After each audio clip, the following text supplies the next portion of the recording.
I guess it's my turn to choose a card. Let's see.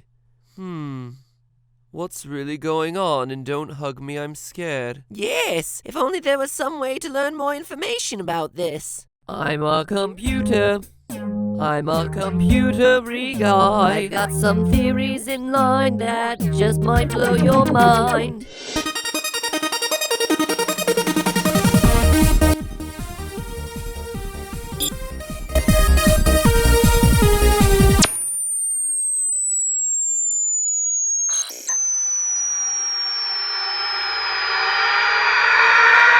Hello, Internet! Welcome to Film Theory, where we watch our internet videos a quarter frame at a time. You think I'm joking, but when it comes to Don't Hug Me, I'm Scared, it's pretty accurate. These videos are so densely packed with detail and symbolism that you can watch them over and over and over again and still come up with new Easter eggs you've never seen before. Just look at this one scene at the end of the third episode of Don't Hug Me. The first time you watch, you might see Roy, Yellow Guy's dad, standing there while his son is indoctrinated into the cult of Malcolm. Keep looking and you'll notice the notepad and clock from the prior two episodes standing there behind him dressed in white robes. Keep searching and you see Red Guy and Duck there too, when they're supposed to be at their delicious chicken picnic, unaware of where Yellow Guy even is. Or how about here in episode 5 when Duck quits the show? There are a few frames of Red Guy's spaghetti head in the microwave and a few frames later, his legs where the meat man was standing just seconds before. And it isn't just limited to the videos. At the end of episode 5, we see Red Guy leaving a phone booth. Google search for the phone number on that phone booth and you find this hidden video.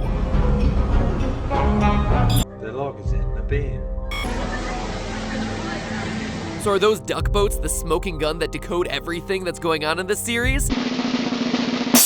No, they aren't. But you can bet I took it all into account in my creation of today's theory. Because last time we covered the easy stuff, the symbolism of the story and how it represents a children's television show corrupted by the influence of advertising. But today, instead of looking at what Don't Hug Me, I'm Scared means in our world, we're going to explain what it means in its own world. Who are these characters? What is the deal with all these Easter eggs? And how should we be interpreting the ending? Is it even an ending at all? I've got the answers all here for you, and by the end of this video, I guarantee to have you digital dancing. Now, as I watched and rewatched the series, even though Red Guy, Yellow Guy, and Duck are the ones who appear on camera most often, these videos seem to have two main characters. Red Guy, yes, and Roy, Yellow Guy's porn surfing father. And that's reinforced in episode 6, where the whole ending sequence of events revolves around the relationship between these two. But who are they? Additionally, in a series full of bizarre moments, two events seem to be the most game-changing. Red Guy's literal mind blow at the end of the computer episode, and the dramatic shift to real life in the middle of episode 6. It was my theory that if we could somehow answer who those two characters are and what those two events stood for, then this whole enigma ball would unravel. So I started with the guy that we have the most information about,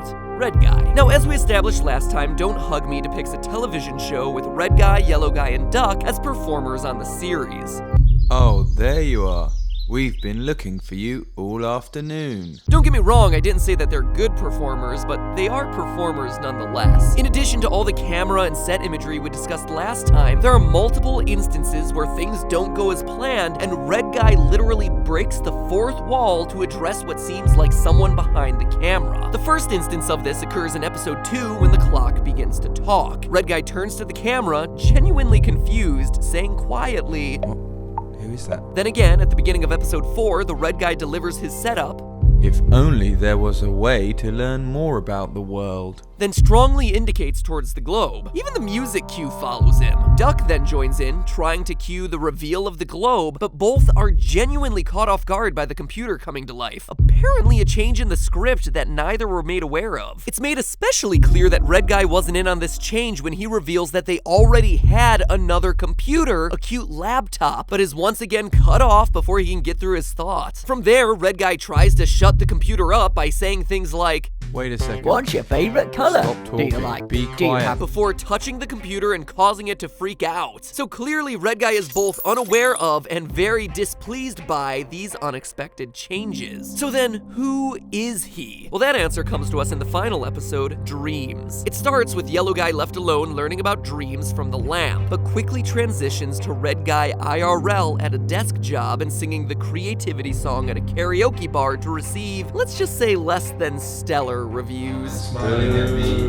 Now, most other theories see this as occurring in the present day, but what makes more sense is that this scene is actually a flashback to the Red Guy's life before the show, when he was working at a boring desk job and had dreams of making a children's television program. I mean, look at the way he pitches the idea of the singing file to his boss, something that becomes physically manifested later in the video. More on that in a minute. But truly, despite the monotone voice, this guy is a guy with dreams. Dreams that sometimes seem like they're getting drowned in a pool of oil, or booed off stage with all the enthusiasm of a YouTube comment section. But within that sea of bored disapproval, one person watching the Red Guy's performance wasn't booing: Roy. And it's here that we finally learn of the secret to their relationship. Roy discovered Red Guy at an open mic night and made him a deal to sponsor the kids show that Red Guy had always wanted. But then, how do we know that Roy is the sponsor? It's easy. We're expressly told it in the credits. Episodes 2 through 6 of DHMIS end with a special thank you to all the Kickstarter backers, and the last person thanked in every episode is Roy, because he too is a financial backer. In fact, within the lore of the series, he's the main backer, a sponsor with greedy motives who gets out of hand once Red Guy is out of the picture in episode 5. We see very clearly in the healthy eating episode that Roy sells food products. His name is littered everywhere, but more specifically, notice the foods his name is on: Roy's Flour, Roy's Health Juice, Roy's Oats, and Roy's Flakes. Most of these are grain-based. Now compare that to what the meat in the can are teaching the children as healthy: all foods that are grain or dairy-based, and also aspic. But this theme of questionable health benefits behind plain foods doesn't stop there. It also appears in a bizarre interview the characters did with the British website It's Nice That in May of 2016. In it, Red Guy says that he's trying an all plain foods diet and that it's causing some disturbing side effects. Wonder if his teeth are turning gray. In fact, Roy's role as a food producer can even tie in with the overalls that he and his son wear. And this isn't the first time that we've seen some product placement in these episodes. In episode 4, the computer prints out a picture of oat cereal and then also shows them a picture of the same cereal in the newspaper. If you look really closely, you can even see the oats digital dancing. Considering the theory that Red Guy is the creator and Roy is the sponsor, this product placement was probably a big point of contention. But with Red Guy no longer on the show as of episode 5, Roy was free to fill the video with as many products and skewed health messages as he wanted to, turning it from being educational to being one big commercial.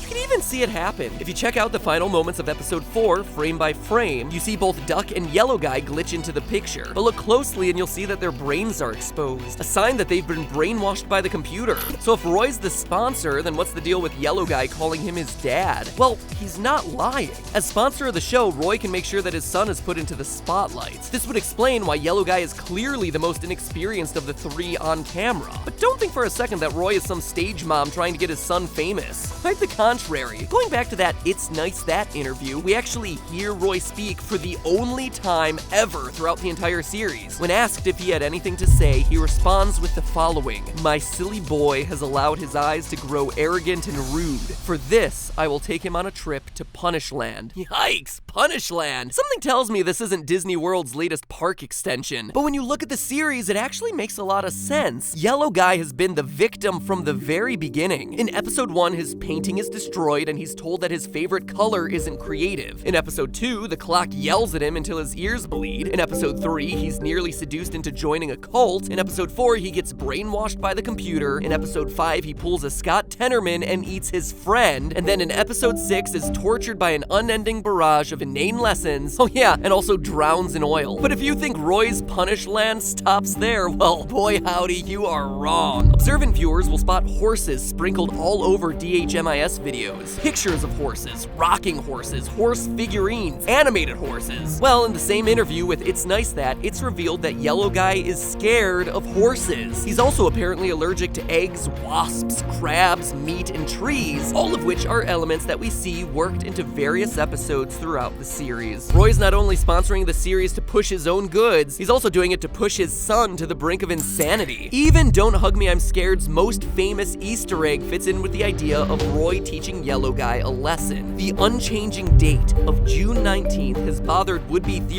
since the second episode, but we have our answer right now. June 19th, 1955, the date which we see hinted at over and over again throughout the series, was Father's Day. In 2011, when the first episode of Don't Hug Me, I'm Scared was released, Father's Day was also on June 19th. And this year, the date of release for the very last episode was June 19th, which lo and behold was once again Father's Day. Roy is punishing his son for letting his eyes grow arrogant and rude. Maybe something about catching his dad watching porn. But regardless, he forces him to respect his authority by making every day Father's Day, a constant reminder of who is in charge. As long as the date is June 19th, Yellow Guy is doomed to suffer this torture with no end in sight. Or at least that's what would have happened if not for Red Guy. Which means it's finally time to talk about the ending. At the end of episode 4, Red Guy resists being lured into Roy's computer world, leaving the living room set with Roy hidden in the corner and instead noticing that the computer is hooked up to a mysterious red cable leading to the next room. When he opens the door, it's revealed that he's covered in motion tracking balls and discovers a super low-tech version of episode 1 being recorded. Then his head explodes. So what does all this mean? Well, the head explosion is definitely a literal version of Red Guy's mind being blown, but what exactly blew his mind in the first place? Many have said it's him realizing that he's on a TV show, but as we've seen already, both he and Duck break the fourth wall repeatedly, meaning they know they're on camera. Instead, I think the revelation is a lot more positive. Notice that he follows a red cable hooked up to the computer and that he's leaving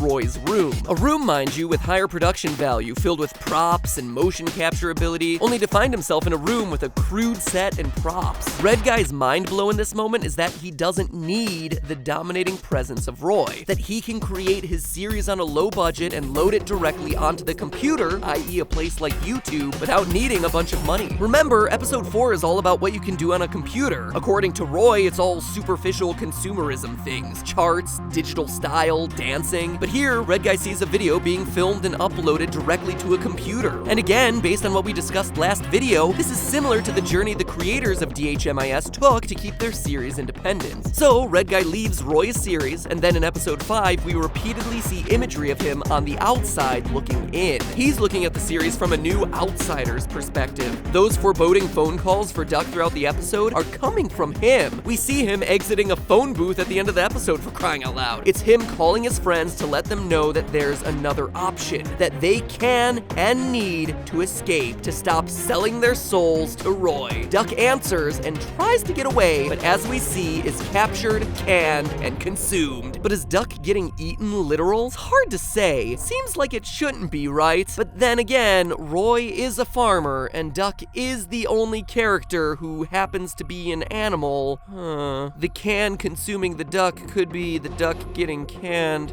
All of this comes to a head in episode 6. Yellow Guy is the last one standing on the show, held there by his father. Once the episode gets underway, we see the origins of the series, with Red Guy being discovered by Roy at karaoke. We then cut to Red Guy discovering, for lack of a better term, the show machine, which creates the characters and situations that we've seen throughout the previous 5 episodes. Now mind you, none of this is literal. It's all meant to be symbolic. This is Red Guy coming to grips with the show he created and seeing for the first time ever with clear eyes the effect it's having on kids like Yellow Guy. Roy discovers Red Guy trying to shut down the machine and reaches his hand out to touch the Red Guy on the shoulder. It's not a gesture of aggression, it's more like a peace offering, an invitation to come back and work for the show once again. Because face it, what else does Red Guy have? In a society full of negativity towards his ideas, Roy was the only one willing to take a chance on him. And you see, that's the brilliance of episode 6 here. It starts by addressing typical dreams, the ones that happen happen at night, but when you look again, it's actually about personal dreams, and how seeing a dream achieved, like Red Guy finally creating the show he always wanted, can turn into a waking nightmare. But it's at that moment that Red Guy decides to literally and figuratively pull the plug on both the show and his relationship with Roy, eager to see what will happen next. And it works. We restart the series, but with some very important differences. All the characters are now the color they said was their favorite in episode 1, blue, red, and green. The date on the calendar changes from June 19th to June 20th, meaning that it's no longer Father's Day and Roy has no influence on the show anymore. It is quite literally the start of a new day. And that also makes sense when you look at the sets. At the beginning of episode 1, the kitchen is full of props like knives and plates and books and a telephone. But the reset version at the end of episode 6 is very simple, with just a table and a few other items. Without Roy's sponsorship,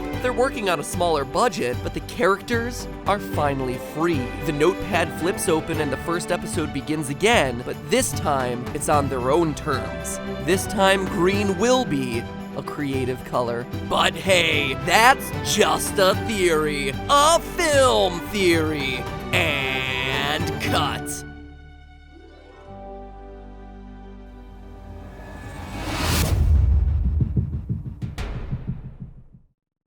At least that's my interpretation. And at the heart of it, Don't Hug Me, I'm Scared is all about creativity and interpretation. I've seen other theories that are way different from this one that I've laid out for you, but they all still deserve your respect and attention. After all, when asked by the UK news site Metro about fan theories for Don't Hug Me, I'm Scared, co-creator Becky Sloan said, quote, "We've read a lot of theories online about what it all means, and they are all correct. So go watch the show again. Look for your own Easter eggs. Come up with your own theory and leave it in the comments below. There's only one rule though, guys. Be creative." And with that, we leave behind DHMIS. As we close the book on this two-parter, I gotta ask, of the 6 episodes of Don't Hug Me, which was your favorite one? Creativity? Time? Love? Computers? Healthy eating? Or dreams? Click on one to choose. I'm really curious which one you responded to most. I'm a toss-up between creativity and computers. The love one was good too. I'm just glad to be done with this. I've been watching these videos over and over and over again, and most of the time it's at like midnight or 1 in the morning. These are not things that you want to watch a bunch of times before you go to bed. Trust me. No, really. Trust me. Anyway, click on one to choose and cast your vote. Can't wait to see what the results are. Now, if you'll excuse me, I'm going through some superhero withdrawals. Or should I say, super villain withdrawals.